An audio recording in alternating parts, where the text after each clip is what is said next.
Nos contaron una vez más. Cerraron luego las puertas de las cuadras, cada una con un candado especial, y quedamos recluidos hasta el día siguiente. La revisión solía pasarla un sargento acompañado de 2 soldados. Cuando incidentalmente asistía algún oficial, los reclusos formábamos en el patio, pero de ordinario se pasaba lista o nos contaban, mejor dicho, en las mismas salas. Si los soldados se equivocaban, como solía ocurrir a menudo, salíamos y entrábamos uno a uno hasta que les resultaba bien la cuenta. En cada cuadra, según queda dicho en otro lugar, dormíamos una treintena de reclusos, sobre los tablados que nos servían de lecho. Como era aún temprano para acostarse, mis compañeros se pusieron a trabajar cada cual en su especialidad. Además del inválido de que he hablado, que dormía en nuestra cuadra y representaba durante la noche a la autoridad del penal, había en cada sala un cabo de varas, elegido por el director entre los que se distinguían por su buena conducta. No era raro, empero, que los cabos tuviesen algún desliz y entonces eran privados de su cargo y sometidos al castigo de azotes, sustituyendo los otros compañeros de conducta recomendable. Nuestro cabo de varas era precisamente Akim Akimich. Observé con sorpresa que reprendía constantemente, y no en muy buenas formas, a los reclusos, los cuales le respondían con algunas cuchufletas. El inválido no se mezclaba jamás en estos dimes y diretes, salvo que fuese de todo punto necesario para evitar que se alterase el orden, y permanecía sentado y silencioso junto a su cama, remendando un zapato. Aquella misma noche hizo una observación que más adelante pude comprobar como cierta. Todos los que sin ser presidiarios están en contacto con ellos, especialmente los soldados de escolta y de guardia, considéranlos desde un punto de vista falso y exagerado. Suponen que por una nonada, por un capricho cualquiera o una frase que les disguste, los penados se les han de echar encima cuchillo en mano. Y naturalmente los penados, conscientes del terror que inspiran, se muestran arrogantes y temibles.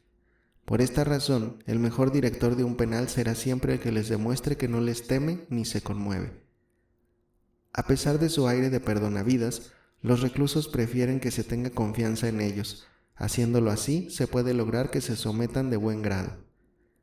En cierta ocasión observé que contemplaban atónitos, como si de un rasgo de heroísmo se tratase, a un jefe que entró sin escolta en el recinto del penal. Indudablemente aquel estupor no tenía nada de adulación. Un hombre decidido y valiente impone respeto a los presidiarios, y si ocurre algún desaguisado no será, por cierto, en su presencia. El miedo que infunden los penados es general, y sin embargo no tiene razón de ser. ¿Será acaso porque produce repugnancia el aspecto del recluso y su repulsiva cara de fascineroso?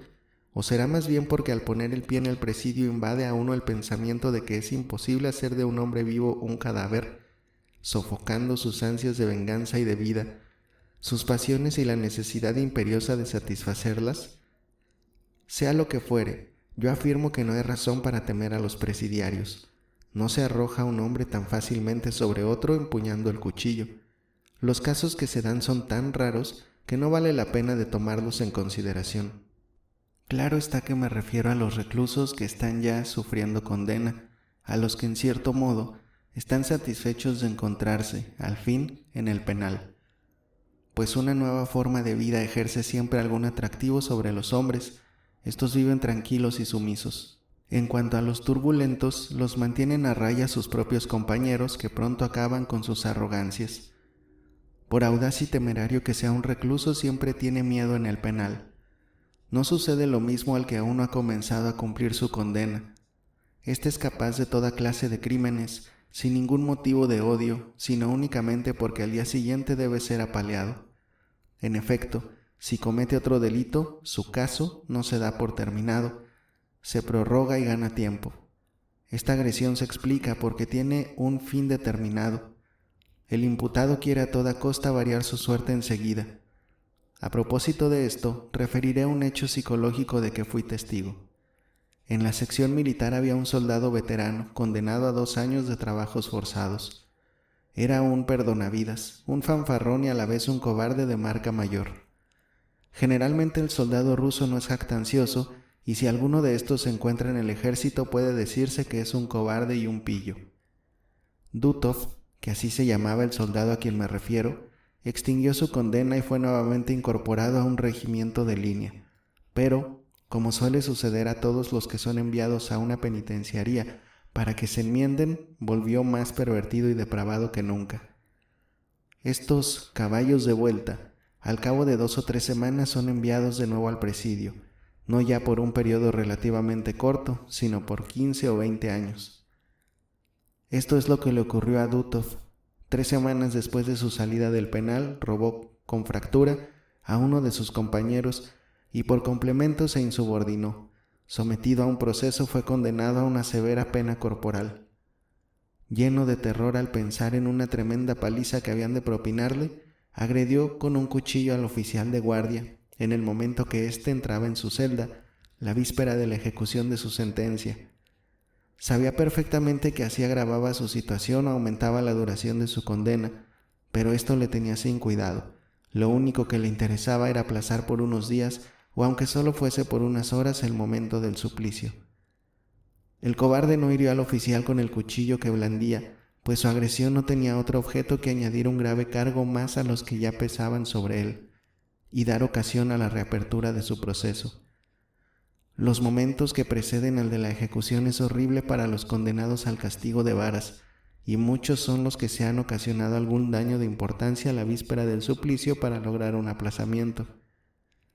En la enfermería, a donde desgraciadamente era yo trasladado con frecuencia, encontraba siempre algunos de estos. En Rusia no hay quienes sean tan compasivos con los forzados como los médicos, los cuales no hacen jamás distinciones entre unos y otros. El pueblo es el único que en esta compasión puede competir con los médicos, pues no reprocha jamás al recluso el delito que haya cometido.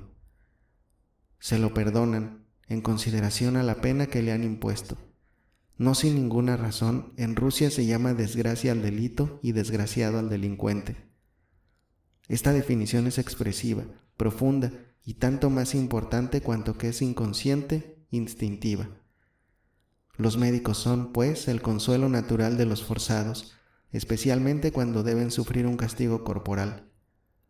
El detenido que ha sido juzgado por un consejo de guerra sabe poco más o menos qué día ha de sufrir la pena que le han impuesto y procura ser trasladado a la enfermería con objeto de retrasar el terrible momento, pero no ignora tampoco que al darle de alta no habrá remisión para él y el día anterior al en que ha de abandonar el hospital está visiblemente triste y pensativo. Algunos, por amor propio, disimulan su emoción, pero a nadie engañan con su fingido valor, aunque todos se abstienen, por humanidad, de hacer la más ligera alusión a un castigo de cuya crueldad tienen pruebas imborrables. Conocí a un penado muy joven, exsoldado, condenado por homicidio que debía recibir el máximo de varazos. La víspera del día en que había de ser flagelado, se bebía una gran cantidad de aguardiente con polvo de tabaco en infusión.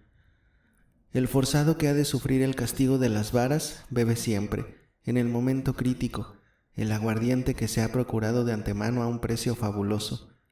Preferiría abstenerse durante medio año de lo más necesario a no poder tragarse un cuarto de litro de aguardiente antes de ser azotado. Los penados están persuadidos de que un hombre ebrio sufre menos semejante castigo que si estuviese en el pleno dominio de sí mismo. Reanudemos el relato. El pobre joven que se había bebido la infusión de polvo de tabaco y aguardiente cayó enfermo apenas hubo tomado el terrible brebaje. Vomitó sangre y fue preciso trasladarle a la enfermería, donde enseguida se le declaró la tisis y murió a los pocos meses, sin que los médicos que le asistían hubieran podido dar con la causa de su enfermedad. Si bien los ejemplos de pusilanimidad no son raros en los presidios, fuerza es confesar que tampoco son escasos los de una intrepidez asombrosa. Recuerdo varias pruebas de firmeza rayanas en la insensibilidad, pero la que me impresionó de modo tal que no he podido jamás borrar de mi memoria fue la que ofreció a un terrible bandido que fue deportado a nuestro penal. En un espléndido día de verano se esparció la noticia de que el famoso forajido Orlov debía ser sometido al castigo de varas e enviado después a la ambulancia. Los reclusos que estaban en la enfermería afirmaban que el suplicio sería muy cruel y en consecuencia todos estábamos conmovidos. Yo mismo, lo confieso, esperaba con impaciente curiosidad la llegada de aquel bandido, del que se contaban cosas inauditas. Era un malhechor como se ven muy pocos, capaz de asesinar a sangre fría a viejos y a niños. Estaba dotado de una fuerza de voluntad indomable y se mostraba ufano y orgulloso de ella. Al anochecer fue trasladado a la enfermería, que estaba envuelta en la oscuridad. Cuando encendieron las luces observé que Orlov estaba intensamente pálido y casi privado de los sentidos. Inmediatamente le acostaron de lado y le suministraron los medicamentos prescritos por el facultativo, prestándole los mismos cuidados que si hubieran tenido con un pariente o un protector. A la mañana siguiente recobró por completo los sentidos y comenzó a pasear por la sala. Esto me llenó de estupor, pues cuando, algunas horas antes, le habían conducido allí, parecía extenuado y medio muerto. Le habían propinado únicamente la mitad de los golpes señalados en la sentencia, por haber opinado el médico que si continuaba el suplicio, Orlov hubiera perecido en él irremisiblemente. El doctor fundaba su parecer en que la prolongada vida de reclusión que llevaba el bandido le había debilitado extraordinariamente. Orlov se restableció pronto, merced, sin duda, a su robusta complexión. No era un hombre extraordinario. Por curiosidad entablé relaciones con él y así tuve ocasión de estudiarle detenidamente durante una semana. En mi vida había visto un hombre de voluntad más firme, inflexible. Había yo conocido a Tobolsk, una celebridad del mismo género, antiguo capitán de bandidos, una verdadera fiera. Aunque no se le conociera, se adivinaba a simple vista que era un ser peligroso. Lo que más me asombraba era su imbecilidad.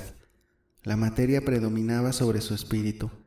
Se conocía al punto que para él no existía más que la satisfacción de sus brutales necesidades físicas.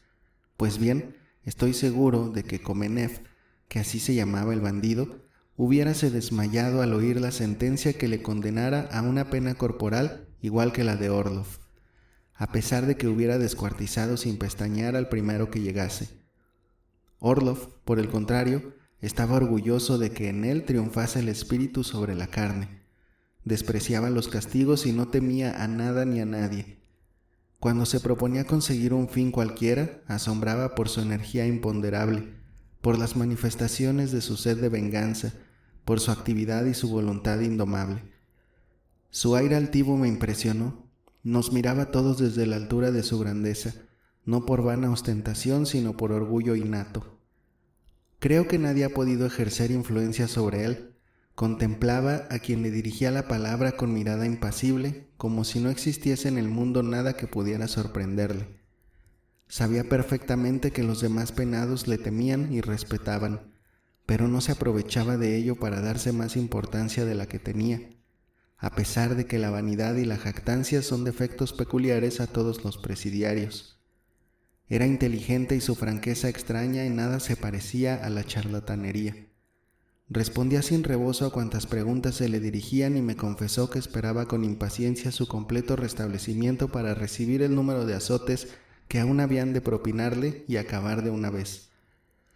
Ahora, me dijo él, guiñando el ojo, nada tendré que temer. Recibiré el resto y me enviarán a Nershinsk en una expedición de reclusos, pero aprovecharé la ocasión para evadirme y no dudo de que podré realizarlo si para entonces tengo las espaldas cicatrizadas. Durante 5 días le consumió la impaciencia esperando que le dieran de alta. A ratos estaba de buen humor y aproveché uno de aquellos momentos para interrogarle acerca de sus desdichas. Orlov arrugaba ligeramente el entrecejo y me contestaba con sinceridad, pero al comprender que trataba yo de sondear su corazón para descubrir en él algún indicio de arrepentimiento, me miró con aire de altivez y menosprecio, como si fuese yo un niño o un necio a quien dispensaba el honor de su conversación. Sorprendí, no obstante, en su semblante una especie de compasión hacia mí. Al cabo de un instante se puso a reír estrepitosamente pero sin la menor ironía, y me imagino las veces que habrá reído de la misma manera al recordar mis palabras. Finalmente obtuvo el necesario permiso para abandonar la enfermería, a pesar de que no tenía aún cicatrizadas las heridas de las espaldas, y como yo también estaba casi restablecido, pedí el alta y salí con él. Volví yo a la sala que me habían destinado desde el principio, y Orlov fue nuevamente encerrado en su calabozo. Al despedirnos me estrechó la mano, lo que a su juicio era una señaladísima prueba de afecto y consideración. Pero tal vez hizo esto porque en aquel momento estaba de buen talante. En el fondo me despreciaría seguramente, pues un ser débil y resignado con su suerte como yo no podía inspirarle otro sentimiento. Al día siguiente sufrió Orlov la segunda mitad de su castigo. Cuando permanecimos encerrados en nuestras salas, tomaban éstas a nuestros ojos otro aspecto, el del propio domicilio, el del hogar doméstico. Solo entonces veía yo a mis camaradas, a los penados, en su verdadera casa. Durante el día, los suboficiales o cualquier otro superior podía entrar en el momento menos pensado, y por consiguiente, la actitud de los reclusos era muy diferente, revelaba inquietud. Pero en cuanto corrían los cerrojos y echaban la llave al grueso candado, cada cual ocupaba su puesto, se comenzaban los trabajos y la cuadra aparecía iluminada como por encanto. Cada recluso posee velas y un candelero de madera, a cuya luz unos dan puntadas a sus zapatos mientras otros remiendan sus ropas. El aire, ya mefítico, se corrompe más y más por momentos. Algunos penados, agrupados en un rincón, juegan a las cartas. En todas las salas se encuentra algún recluso que posea un tapete y un juego de naipes sucios y grasientos que alquila a razón de 15 copeicas por noche. Ordinariamente se jugaba a la garca, o sea, a juegos de azar. Cada jugador ponía delante de sí un montoncito de monedas de cobre, todo su capital, y no se levantaba hasta que se quedaba a la última pregunta o hacía saltar la banca. Las sesiones duraban muchas horas y a veces despuntaba el nuevo día antes que los jugadores diesen por terminada la partida. En nuestra cuadra, como en todas las otras, no escaseaban los mendicantes arruinados por el juego o la bebida, o mejor dicho, mendicantes innatos. Sí, mendicantes innatos, no retiro la frase. En nuestro pueblo existen, en efecto, y existirán siempre seres desgraciados cuyo destino es el de ser mendigos toda su vida y permanecer bajo el dominio o la tutela de alguno, especialmente de los pródigos y de los ricos advenedizos. Todo esfuerzo y toda iniciativa es un peso demasiado grande para ellos. Viven pero a condición de que no han de emprender nada por su propia cuenta, de que han de servir y ser gobernados siempre por la voluntad ajena, de que han de obrar en toda ocasión por impulso y por cuenta de otro. Nada puede hacerles cambiar de situación, ni aun las circunstancias más inesperadas y favorables. Han de ser siempre pordioseros. Estos desgraciados los he encontrado en todas partes y en todas las clases sociales, hasta en el mundo literario, y se encuentran también en los establecimientos penales. En cuanto se organizaba el juego, se llamaba a uno de estos pordioseros y por 5 copeicas debía trabajar toda la noche. ¿Y de qué modo? Tenía que montar la guardia en el vestíbulo con un frío de 30 grados Reaumur, en medio de la oscuridad más completa, durante 6 horas, ni siquiera copeica por hora, con la obligación de estar atento al más ligero rumor, pues los suboficiales y aun el mismo jefe solían hacer la ronda a altas horas de la noche, y llegando silenciosamente sorprendían infraganti a los que trabajaban y a los que estaban entregados al juego. Las bujías que ardían dentro de la sala favorecían esta sorpresa, y cuando se oía la llave en el candado, no había tiempo ya para ocultar el cuerpo del delito, apagar las luces y tenderse cada cual en su sitio del tablado que servía de cama. Esto, sin embargo, ocurría pocas veces. 5 copeicas era una recompensa irrisoria aún dentro de nuestro penal. Por eso me dejaba atónito la exigencia y la dureza inconcebible de los jugadores y de todo el que pagaba a otro con algún objeto determinado. Te pagamos para que nos sirvas bien.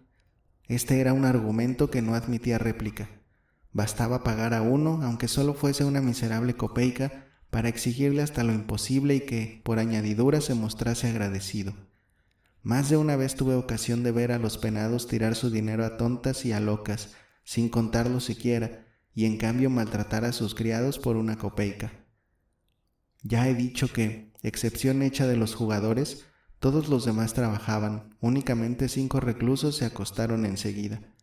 Mi sitio estaba junto a la puerta, y del lado contrario dormía Akim Akimich, de suerte que, cuando estábamos acostados, nuestras cabezas se tocaban. Akim trabajó hasta cosa de las 11 en una lámpara de colores que un vecino de la ciudad le había encargado sin regatearle la mano de obra. Terminada su tarea, Guardó cuidadosamente sus utensilios de trabajo, tendió el colchón, hizo sus oraciones y a los pocos segundos dormía como un bendito. Llevaba el orden y el cuidado en todas sus cosas hasta la pedantería, y sin duda alguna se tenía por hombre inteligente, como suele suceder a todos los hombres de más cortos alcances. A primera vista no fue simpático, aunque me dio mucho que pensar aquel día. Me extrañaba que un hombre semejante hubiera ido a parar a un presidio. En el curso de estos recuerdos, hablaré con frecuencia de Akima Kimmich. Pero antes de seguir adelante es preciso que describa el personal de aquella cuadra. Todos los que me rodeaban debían ser mis compañeros inseparables y era natural que los examinase con curiosidad. A mi izquierda dormían unos cuantos montañeses del Cáucaso, deportados casi todos por bandidos y condenados a diversas penas. Había también 2 lesguinos, un circasiano y 3 tártaros del Daguestán. El circasiano era un tipo perezoso y sombrío que no hablaba jamás y miraba a uno de pies a cabeza con sonrisa repulsiva. Uno de los lesguinos, un viejo de nariz aguileña, largo y delgado, parecía un forajido. En cambio el otro, Nurra, me causó una impresión agradable. De mediana estatura, joven aún, musculoso, de cabellos rubios y finos rasgos disonómicos. Caminaba, según acostumbraban los jinetes, echando hacia afuera las puntas de los pies. Tenía el cuerpo sembrado de cicatrices, huellas imborrables de bayonetas y de balas. Aunque montañés sometido del Cáucaso, habíase unido a los rebeldes, con los cuales realizaba frecuentes incursiones por nuestro territorio. Era muy querido en la cuadra por la alegría de su carácter y su amabilidad. Trabajaba sin murmurar, siempre pacífico y sereno. Los hurtos, las bribonadas y las borracheras le disgustaban, crispabanle los nervios. En una palabra, no podía soportar lo que no fuese honrado y evitaba toda disputa con sus camaradas, pero sin disimular su indignación. Durante el largo periodo de su reclusión no robó jamás ni cometió una acción indigna. Sinceramente piadoso, rezaba sus oraciones antes de acostarse, observaba los ayunos mahometanos como un verdadero fanático y se pasaba noches enteras orando. «Nurra es un león», exclamaron los penados, y le quedó el sobrenombre de León. Estaba convencido de que, una vez extinguida su condena, le enviaría nuevamente al Cáucaso. A decir verdad, esta era la única esperanza que le sostenía. Creo que hubiera muerto si se la hubiesen quitado. Me llamó la atención desde el momento que llegué al presidio. ¿Cómo no había de sorprenderme el ver una figura tan noble y atrayente en medio de aquellos rostros tétricos, ceñudos y mal encarados? Durante la primera media hora estuvo sentado junto a mí, tocándome familiarmente en el hombro de vez en cuando y murmurando unas frases que no pude comprender porque hablaba pésimamente el ruso. Durante 3 días seguidos se repitió la oración a las mismas horas, o sea, cuando estábamos de vuelta en la cuadra, y al fin, juzgando más bien por su afable sonrisa que por sus palabras, híceme cargo de que me compadecía y trataba de infundirme ánimos, brindándome con su simpatía y protección. ¡Ah, qué bueno y generoso era Nurra! Los 3 tártaros del Daguestán eran hermanos, los 2 primeros hombres ya de cierta edad y el pequeño, Alei, joven de 22 años, aunque representaba menos edad. Este dormía a mi lado. Su rostro inteligente y franco, ingenuamente bueno, me llamó la atención desde el primer momento, y agradecí al destino que me hubiese dado aquel compañero con preferencia a cualquier otro. En su hermoso rostro podía verse toda su alma.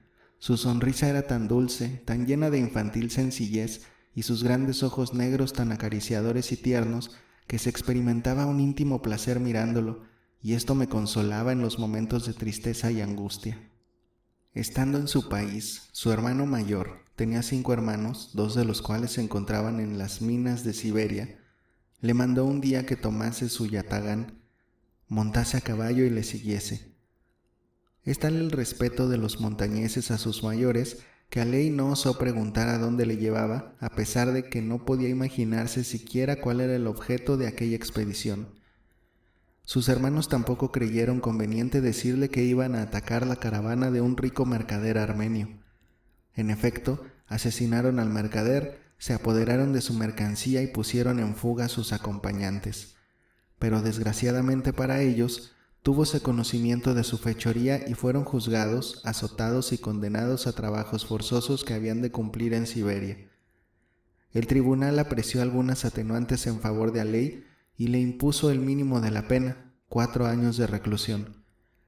Sus hermanos le querían entrañablemente. Su afecto tenía más de paterno que de fraternal. Aley era su único consuelo en el presidio. Reservados y tristes con todos, a él sonreían siempre cuando los otros le hablaban, lo que sucedía raras veces, porque le tenían por un niño a quien nada serio se podía decir. Su rostro nublado se iluminaba. Conocían que conversaban con él en términos cariñosos, como se conversa con los niños, y cuando Aley respondía, los dos hermanos cambiaban una mirada y sonreían con aire de satisfacción. Aley no se hubiera atrevido a dirigirles la palabra, tal era el respeto que les tenía. Como pudo aquel joven conservar su corazón puro, su sencillez, su franca cordialidad, sin pervertirse ni corromperse durante 4 años de trabajos forzosos, es algo casi inexplicable. Mas a pesar de toda su dulzura, estaba dotado de un carácter fuerte, de una naturaleza estoica, según eché de ver más tarde. Pudoroso como una jovencita, toda acción baja, cínica, vergonzosa e injusta le llenaba de indignación, y sus bellos y grandes ojos hacíanse más bellos aún. Sin ser de esos hombres que se dejan ofender impunemente, evitaba rencillas e injurias, conservando siempre su dignidad. Por otra parte, ¿quién hubiera podido reñir con él o insultarlo? Todos le querían y le mimaban. De momento conmigo se mostró nada más que atento y cortés, pero poco a poco entablamos conversación aquella noche. Pocos meses le bastaron para aprender el ruso a la perfección, mientras sus hermanos apenas lo chapurreaban lo indispensable para hacerse entender. Era Aley un joven inteligentísimo y a la vez modesto, delicado y circunspecto, un ser excepcional del que guardaré toda mi vida muy grato recuerdo. Hay naturalezas tan espontáneamente hermosas y dotadas por Dios de tan excelsas cualidades que parece absurda la idea de que algún día puedan pervertirse. Siempre se está tranquilo por lo que a ellas respecta, y por eso nada temía por Aley. ¿Dónde se encontrará ahora? Una noche poco tiempo después de mi llegada al penal, estaba yo tendido en mi cama, atormentado por tristes pensamientos. Aley, siempre tan laborioso, no trabajaba, sin embargo, porque los hermanos conmemoraban una fiesta musulmana. Aunque no era todavía hora de dormir, Aley estaba también acostado con la cabeza apoyada en ambas manos, en actitud meditabunda. De pronto me preguntó: «¿Estás triste, verdad?». Le miré sorprendido. Aquella pregunta hecha por un joven tan delicado y circunspecto me pareció extraña, pero lo examiné más atentamente y observé en su rostro tanto dolor, tan hondo pesar, despertado, sin duda, por los recuerdos que se presentaban a su memoria, que comprendí lo que pasaba en su alma y yo no pude por menos de preguntarle a mi vez. Aley lanzó un profundo suspiro y sonrió melancólicamente. Su sonrisa, siempre graciosa y cordial, me encantaba. Cuando sonreía dejaba al descubierto 2 hileras de dientes que le hubiera envidiado la primera beldad del mundo. «Estás pensando seguramente en la fiesta que se celebra hoy en el Daguestán, ¿verdad, Aley? Dime, ¿eras feliz en tu patria?». «Ah, sí», exclamó con entusiasmo, y sus ojos brillaron de alegría. «¿Cómo has adivinado lo que pensaba?». «No es difícil adivinarlo, amigo mío. ¿No se está acaso mejor allí que en este penal?». «Ciertamente, más. ¿Por qué dices eso?». «Qué hermosas flores debe de haber en tu país. Aquello será un paraíso, ¿no es cierto?». «Calla, calla, te lo ruego». El joven estaba verdaderamente conmovido. «Escucha, Aley, ¿tienes alguna hermana?». «Sí, ¿por qué me lo preguntas?». «Debe ser muy bella si se parece a ti». «Oh, no hay comparación posible entre ella y yo.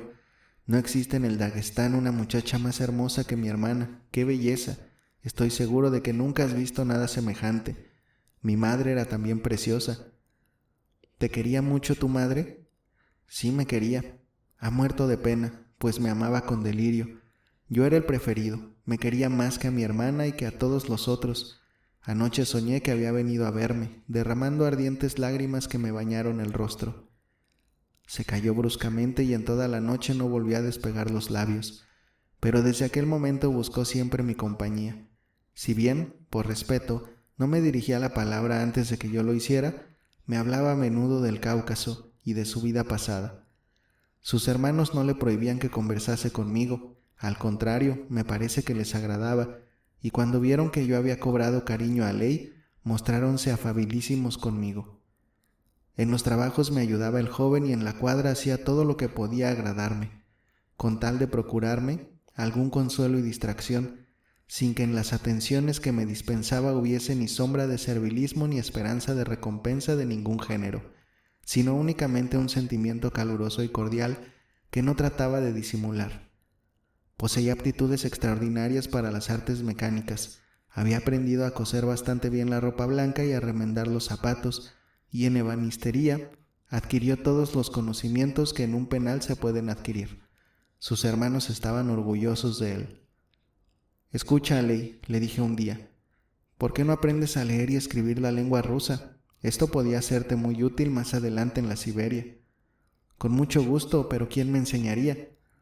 «No es precisamente gente que sepa leer y escribir lo que falta aquí», le contesté. «Si quieres, yo mismo...» Sí, me interrumpió, juntando las manos en ademán suplicante. «Enséñame a leer y escribir, te lo ruego». Aquella misma noche pusimos manos a la obra. Yo tenía una traducción rusa del Nuevo Testamento, único libro que no estaba prohibido en el penal, y en él aprendió a leer en pocas semanas. Al cabo de 3 meses conocía perfectamente el lenguaje escrito, porque ponía en el estudio una aplicación rayana en pasión desbordante. Un día leímos juntos todo el Sermón de la Montaña y observé que algunos pasajes los leía con acento conmovido.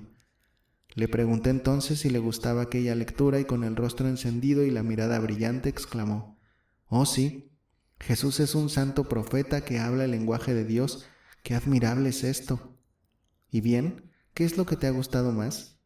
«El pasaje en que dice: perdonad y amad a vuestros enemigos». «Ah, sublime doctrina». Se volvió hacia sus hermanos que escuchaban nuestra conversación y comenzó a hablarles animadamente. Su conversación duró largo rato, aprobando ellos de vez en cuando con movimientos afirmativos de cabeza, y luego, con una sonrisa grave y benévola, sonrisa musulmana que me encanta por su gravedad, afirmaron, dirigiéndose a mí, que Isle, Jesús, era un gran profeta, y que había hecho grandes milagros y creado un pájaro con un poco de barro al que con su aliento infundió la vida y el pájaro voló. Esto era lo que decían sus libros santos.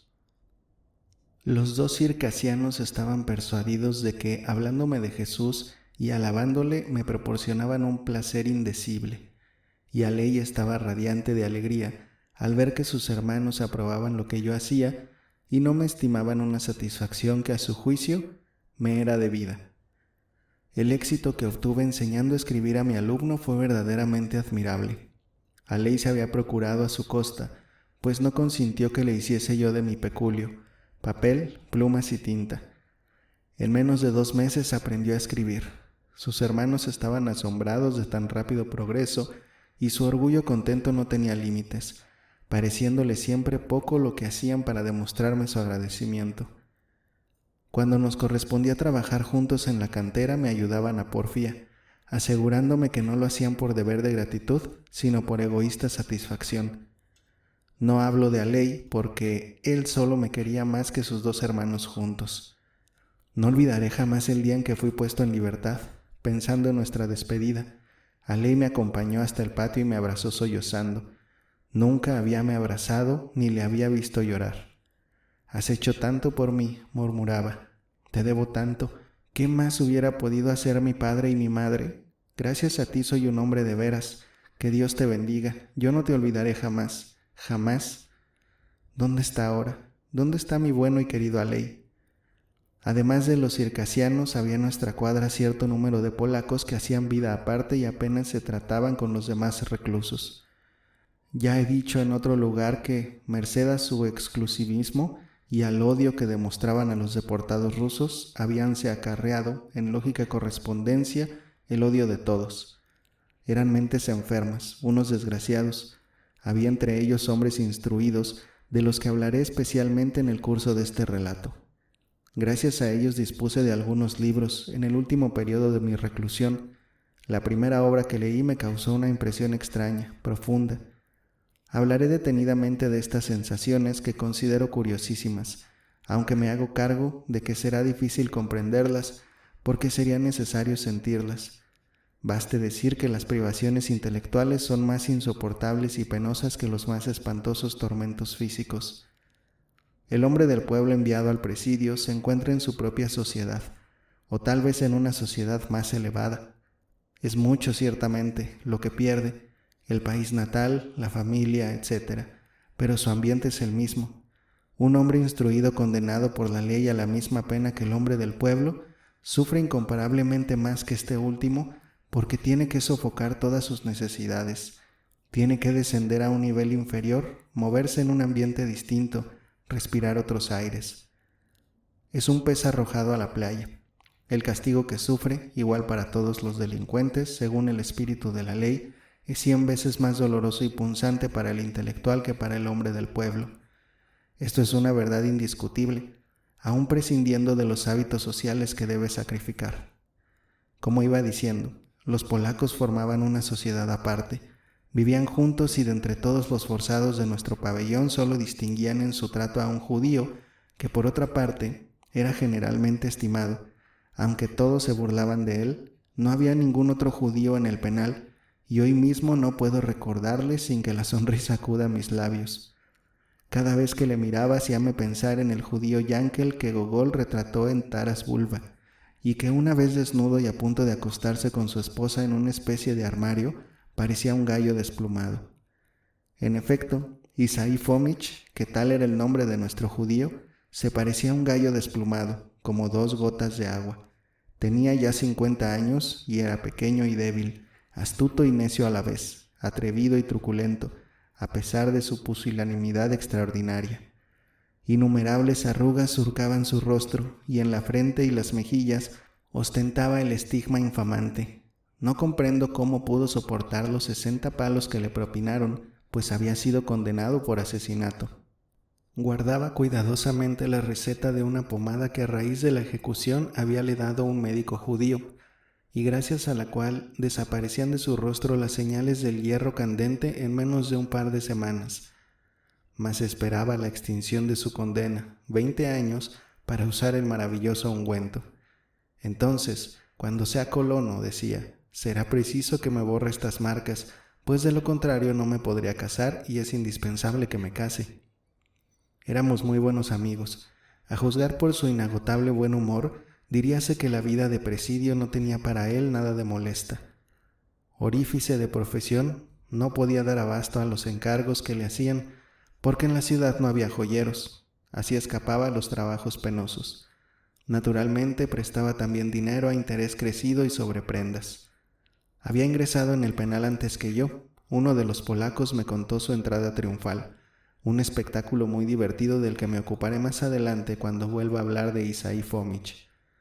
En cuanto a los otros reclusos eran, en su mayoría, viejos creyentes, entre ellos el anciano de Starodubo, 2 o 3 indígenas de la pequeña Rusia, gente poco simpática, un joven de rostro delicado y nariz afilada que a los 23 años había cometido 8 asesinatos, un grupito de monederos falsos, de los cuales uno era el bufón de la cuadra, y por último algunos forzados sombríos y tristes, callados y envidiosos que miraban con recelo a todos los que les rodeaban.